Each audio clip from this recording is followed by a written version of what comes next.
My name is Emma. I am 28 years old, and I live in a quiet neighborhood in Chicago called Lincoln Park. It's a peaceful place with tall trees, small shops, and friendly neighbors. Many people say I have a good life. I have a husband, a nice apartment, and a stable job at a bookstore. But deep inside, I am not happy. Every day, I wake up with a heavy heart. 1 year ago, I made a big mistake. I married a man named Leo. He is 32 years old. Leo is a good man. He is kind, gentle, and always smiles. But I do not love him. I married him not because of love, but because I was angry and sad. I wanted to forget my ex-boyfriend Alex, who broke my heart. I wanted to move on quickly, so I said yes when Leo asked me to marry him. At that time, I thought marriage would help me feel better. I believed that maybe love would come later. But love never came. And now I am the one who is hurting. Leo does everything to make me happy. He brings me flowers on Fridays. He cooks dinner when I feel tired. He writes small notes and puts them in my lunch bag. He calls me my sunshine and always kisses my forehead. Many women would feel lucky to have a man like him, but I feel sad because I cannot love him back. One night, we were sitting on the balcony. The stars were bright, and the air was warm. Leo looked at me and said, "Emma, I know you don't love me yet, but I believe you will. I will wait. My love is strong enough for both of us." His words made me want to cry. He was so full of hope, but I had no hope inside me. I felt like I was lying every day. I smiled when I didn't want to. I said thank you when I felt nothing. I was living a life that didn't belong to me. My mother once told me, "Emma, love can grow with time. Marriage is not always about strong feelings. It is about kindness, respect, and patience." I tried to believe her. I tried to be patient. But every day, I felt more and more like a stranger in my own life. One Friday evening, Leo made a special dinner for me. He cooked my favorite dish, chicken pasta with garlic bread. He lit candles, played soft music, and even wore the blue shirt I liked. He said, "This is for you, Emma. You are my everything." I looked at him, smiled a little, and said, "Thank you." But inside, I felt empty. I could not enjoy the food. I could not enjoy the music. I felt like I was acting in a play, not living a real life. After dinner, Leo took my hand and said, "Let's go for a walk." We walked to the small park near our apartment. There, under the old oak tree, Leo had proposed to me 1 year ago. He smiled and said, "Remember this place? I told you I would love you forever." I looked at the tree, then at him. I wanted to scream, "I don't love you, Leo." But I stayed quiet. I didn't want to hurt him. He looked so happy, so full of love. And I felt like a terrible person. That night, I couldn't sleep. I stared at the ceiling for hours. I thought about my life, my choices, and my heart. I asked myself, will I ever feel happy again? The next morning, my best friend Nina called me. She said, "Emma, your voice sounds tired. Are you okay?" I wanted to say yes, but I couldn't lie. So I told her the truth. "I don't love Leo," I said softly. "I married him because I wanted to forget someone else. But I feel trapped now. I feel sad every day." Nina was quiet for a moment. Then she said, "Maybe you need some space. Maybe time apart will help you understand your heart better." I shook my head. "It's not time, Nina. My heart just doesn't feel anything for him." Later that day, I sat with Leo on the sofa. I tried to speak. "Leo," I said, "I need to talk to you." But before I could say more, he stopped me. "I know what you're going to say," he said quickly. "Please don't give up on us yet, Emma. I still believe we can make this work." His eyes were full of hope again, and I felt worse. I didn't want to destroy his hope, but I knew I couldn't give him what he needed. I felt tired, like I was carrying a heavy bag every day. One Sunday, Leo asked me something that shocked me. "Emma," he said, "do you want to have a baby? I think it will bring us closer."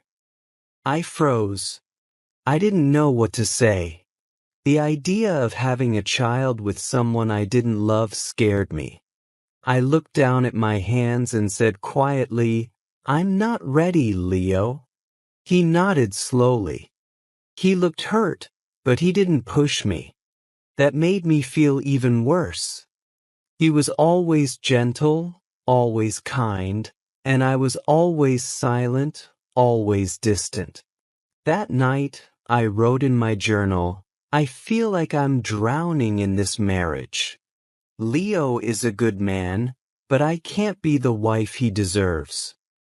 I also wrote, "Sometimes I want to leave, but I'm scared. What will people think? Will they say I am selfish? Will they say I didn't try hard enough?" One evening, I packed a small bag.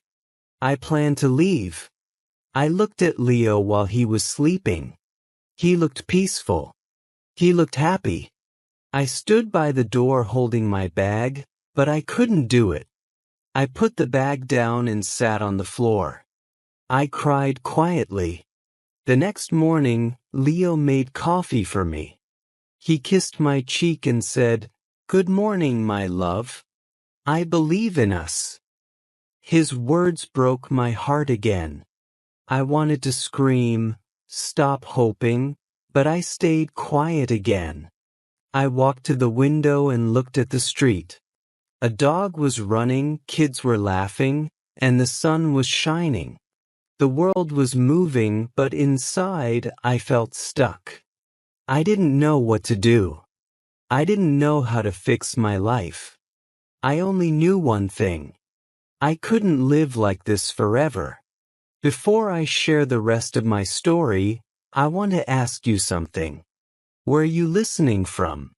It gives me strength to know someone is hearing my words. Someone who understands. Please tell me in the comments. I would really love to know. The days passed slowly. I woke up every morning, made breakfast, went to work at the bookstore, came home, and smiled for Leo. But inside, I was tired. I was tired of pretending. One Saturday, Leo came home early with 2 movie tickets in his hand. He said, "Emma, let's go out tonight. Just you and me. I want to see you smile again." I nodded and said, "Okay." But I didn't want to go. I just didn't want to say no. That evening, I wore a nice dress and put on lipstick. I looked happy, but I didn't feel happy. At the theater, Leo held my hand. He laughed at the funny scenes. He looked at me often, hoping to see joy on my face. I tried to smile, but my smile didn't feel real. After the movie, he said, "That was fun, right?" I said, "Yes, it was nice." But deep inside, I felt cold. When we reached home, Leo made tea for both of us. We sat on the couch, and he put his arm around me. He whispered, "I missed you, Emma." I looked away. I didn't answer. I felt bad. I knew I was hurting him every day, not with words, but with silence. The next morning, I went to see my friend Nina. We sat at a cafe near the lake. The sky was cloudy, and the wind was cold. Nina looked at me with worried eyes. "Emma, you don't look well," she said. "You look tired." I took a deep breath and told her everything again. "Nina, I feel like I'm in a box with no door. I want to leave, but I'm scared. Leo is a good man. Everyone will hate me if I hurt him." Nina took my hand and said, "No one can live your life for you. If you are not happy, you must be honest.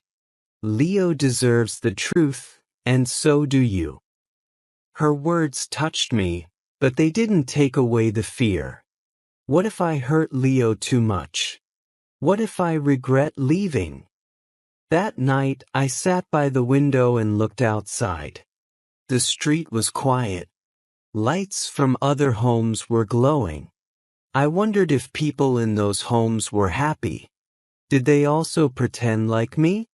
Leo came and sat beside me. He looked at me with gentle eyes and said, "Emma, you've been so quiet lately. I feel like I'm losing you." I wanted to tell him the truth, but I couldn't.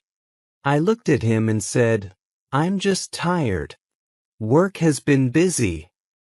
He didn't say anything. He just nodded. I could see the sadness in his eyes. The next week, Leo planned a short trip. He said, "Let's go to Lake Geneva for the weekend. Just you and me. Maybe the fresh air will help." I didn't want to go, but I said yes again. I didn't want to hurt him. We drove for 2 hours. The lake was calm, the trees were green, and the sky was blue. It was beautiful, but I felt nothing inside. Leo booked a small hotel by the water. In the evening, we walked along the shore. He took pictures and laughed. He held my hand and said, "This is nice, right?" I didn't know what to say.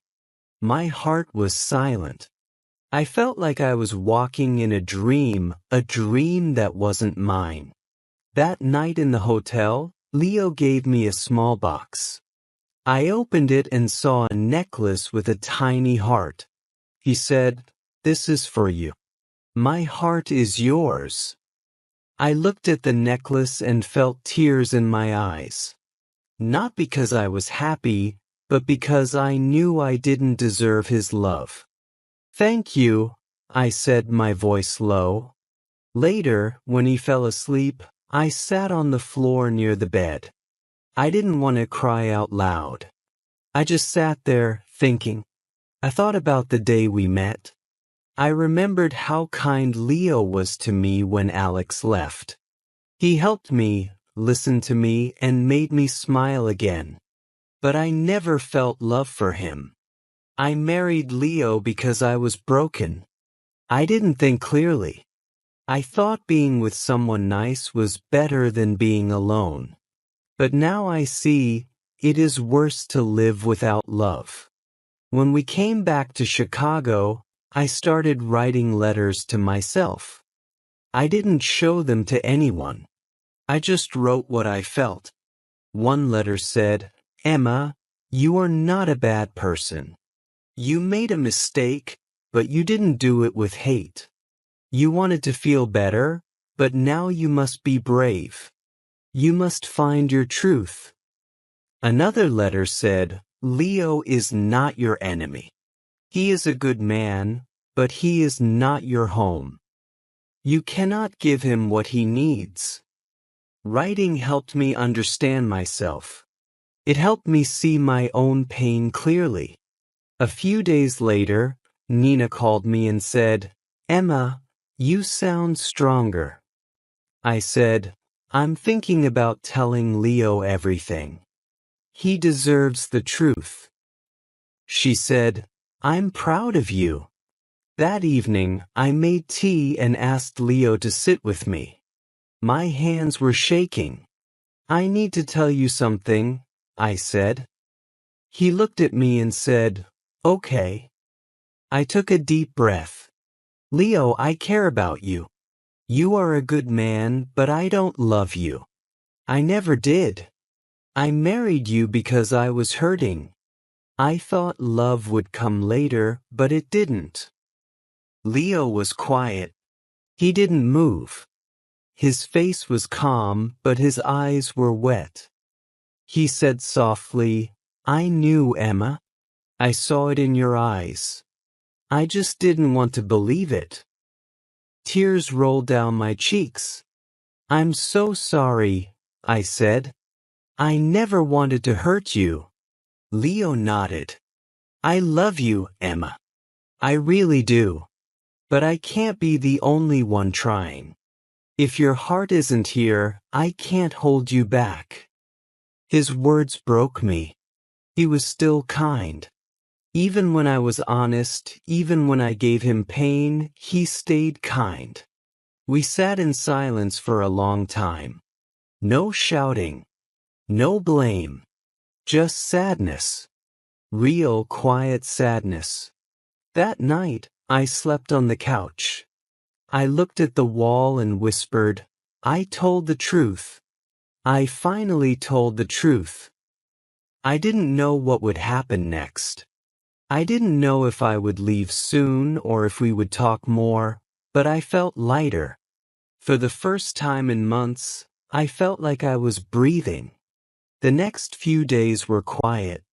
Leo and I still lived in the same apartment, but we didn't talk much. We both needed space to think. I slept in the small guest room. He slept alone in our bedroom. In the mornings, Leo still made coffee. He still left a cup on the kitchen table for me. But now there were no notes. No smiles. Just silence. I went to work and tried to stay busy. I helped customers at the bookstore. I arranged books, cleaned shelves, and answered questions. But my heart was not in the work. My mind was always thinking about what would happen next. One afternoon, Nina came to see me at the shop. She gave me a hug and said, How are you doing? I'm okay, I said. It's hard, but I feel more honest now. Nina smiled. That's a good start. What will you do next? I think I need to leave, I said quietly. It's time. That evening, I told Leo the first wanted to move out. He didn't look surprised. He asked, Do you have a place to go? Yes, I said. Nina offered me her guest room for now. Leo nodded. He was quiet for a moment. Then he said, Emma, I'm not angry. I'm just sad. But maybe this is the right thing. I felt tears in my eyes. I never wanted to break your heart, I said. He gave a small smile. You didn't break my heart, Emma. I gave it to you freely, even if you couldn't keep it. I don't regret loving you. His words were kind, but they made my heart ache.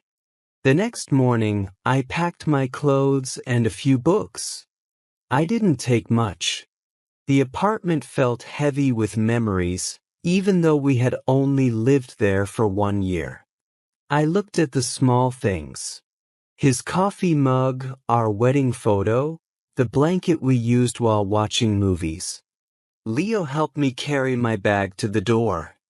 He said, If you ever need anything, call me. I nodded. Thank you for everything, Leo. You were always good to me. He looked at me one last time and said, Take care, Emma. Then I walked out of the apartment. Nina was waiting in her car. She smiled and opened the door. Let's go, she said. I sat beside her and we drove away. I didn't look back. At Nina's apartment, I sat in the small guest room and cried. Not because I missed Leo, but because I felt so many things. Guilt, sadness, fear, and also a little hope. For the first time, I had made a choice for myself. I had said the truth. I had taken a step forward. The days passed slowly. I stayed at Nina's place for a few weeks. I helped her with cooking, cleaned the dishes, and sometimes watched movies with her. She never pushed me to talk, but she was always there when I needed to cry. I started going for long walks by the lake. I watched people walking their dogs, riding bikes, and drinking coffee on benches. I liked watching life go on. It helped me feel calm. One day, I walked into a small cafe and saw a flyer for a creative writing class at the community center. Something inside me said, "Try this." So I signed up. The class was small, just 8 people. We wrote stories and read them out loud. At first, I was shy, but slowly I started to enjoy it. I wrote about my feelings, my past, and my hopes. One evening after class, I wrote something in my notebook. I lost love before I even found it, but now I am finding myself. That sentence made me smile. A few weeks later, I got a message from Leo. He wrote, "Hi Emma, I just wanted to say I hope you're doing well. I'm taking some time for myself too. I've joined a cooking class. It helps me stay busy. No pressure to reply. Just wanted you to know I'm okay." I stared at the message for a while. Then I replied, "Hi Leo, thank you for your message. I'm glad you're doing okay. I'm in a writing class now. It's helping me too. Wishing you peace and happiness." We didn't talk again after that, but it felt good to say goodbye in a kind way. Months passed. I found a small studio apartment near the bookstore. It wasn't fancy, but it was mine. I painted the walls light yellow. I put flowers in the window. I hung a picture of the lake. Every morning, I made my own coffee. I sat at the window and watched the world outside. I felt lonely sometimes, yes, but I also felt free. I still thought about Leo. I hoped he would find someone who truly loved him. He deserved that. He gave love with an open heart. I hoped someone would do the same for him. One day, while cleaning my drawer, I found the heart necklace Leo gave me at the lake.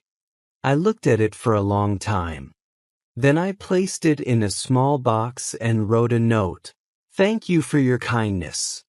I couldn't wear it, but I will never forget it." I left the box at Nina's place. She said she would return it to Leo for me. As the seasons changed, I changed too. I began to smile more. I made new friends in my writing class. I laughed again. I started to feel like me. One night, I looked in the mirror. I saw a woman with tired eyes but a soft smile. A woman who had been lost but was now walking her own path. I whispered to myself, "It's not a perfect story, but it's mine. I am still learning, still growing. I don't know what the future holds, but I know one thing now. Never marry for the wrong reason. Never silence your heart. If someone out there feels like me, I want to say, you are not alone. It's okay to make mistakes. It's okay to start again. Be honest. Be brave. Your heart knows the truth." Thank you for listening to my story. It's not full of smiles and happy endings, but it's real. And sometimes, Being real is the bravest thing we can be. If this story touched your heart, don't forget to like, comment, and share. More emotional and inspiring stories are coming soon.